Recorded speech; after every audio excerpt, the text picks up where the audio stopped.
मैथ्सोटेक YouTube channel आप सभी बच्चों का धन्यवाद करता है कि आप इसमें उत्सुकता दिखा रहे हैं।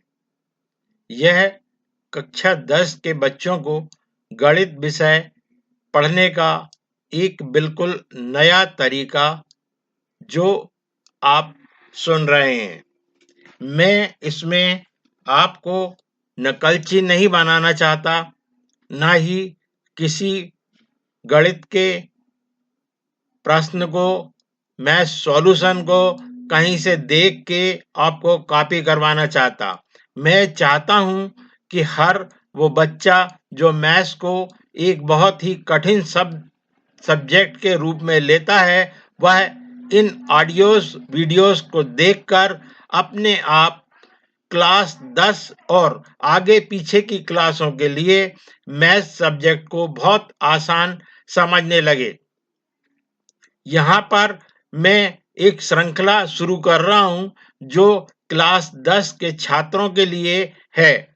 आगे मैं इसमें और दूसरे क्लासों के छात्रों के लिए भी इस श्रृंखला को आगे बढ़ाऊंगा। आपको करना ये है कि आप ये मेरा चैनल खोल लीजिए और इसमें दिया हुआ सम जो नंबर है वो अपनी सीबीएसई की बुक में देख लीजिए। उसके बाद आप कॉपी पेन उठाकर इसको उसी तरह से हल करना शुरू कीजिए जैसे मैं बता रहा हूं। इसमें मैं अब आपको बता रहा हूं 3.1 का सेकेंड क्वेश्चन। सेकेंड क्वेश्चन है कि एक टीम के कोच ने 3 बैट और 6 बॉल 3,900 रुपए यानी 3,900 रुपीज में परचेस किए हैं, और दूसरी बार उसने एक दूसरी बैट और 3 बॉल 1,300 रुपए में परचेज किए हुए हैं।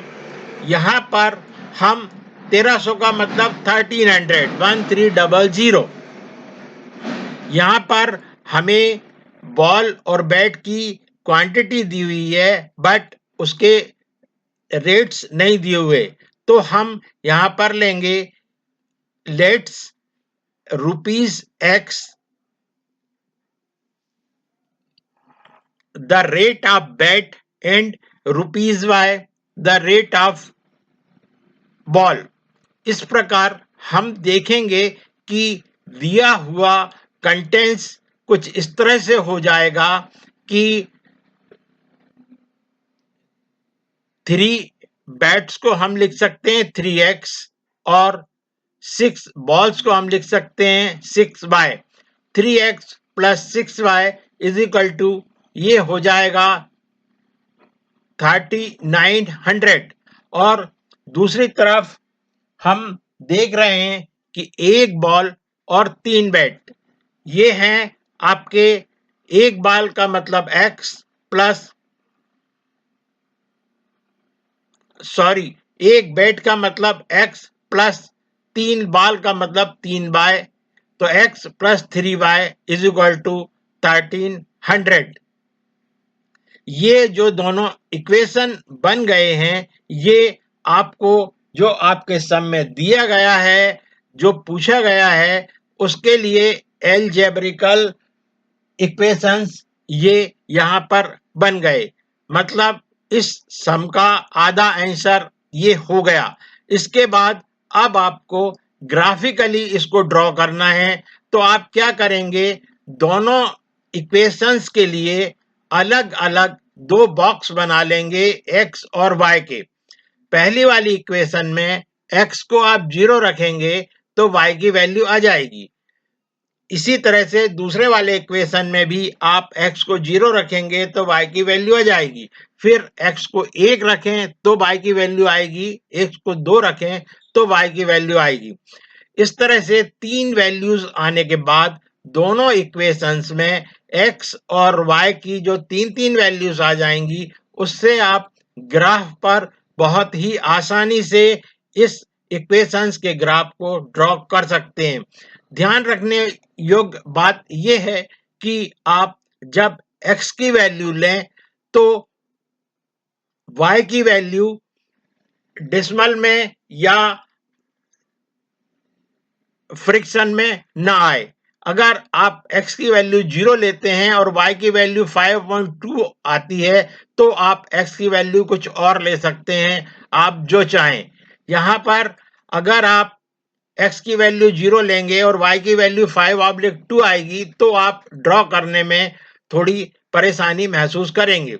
इसलिए आप x की ऐसी वैल्यू लें कि y की जो वैल्यू हो वो नंबर्स में, एग्जैक्ट नंबर्स में आए, सच एज 1, 2, 3, 5, 6, 7 कुछ भी हो सकती है, बट वह डेसिमल पॉइंट में ना हो। इस तरह से आप इस सम को हल कर सकते हैं। ये सॉल्यूशन आप बहुत इजीली कर सकते हैं।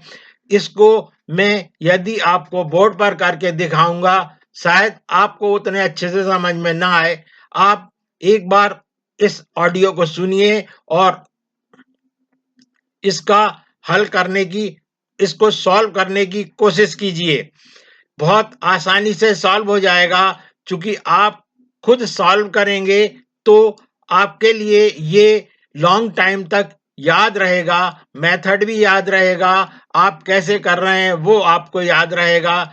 आप बोर्ड पर अगर देखेंगे तो देखी हुई चीज, रटी हुई चीज आपको शायद उतनी ध्यान न रह पाए।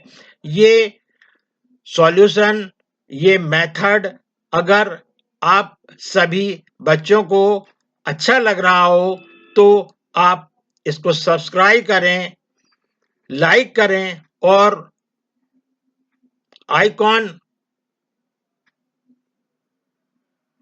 और बेल बटन को दबाएं, जिससे आपको मेरे आने वाले वीडियो, जो मैं क्लास 10 की किताब से पूरे क्वेश्चन को सॉल्व करूंगा, आप देख सकेंगे, सुन सकेंगे और कर सकेंगे।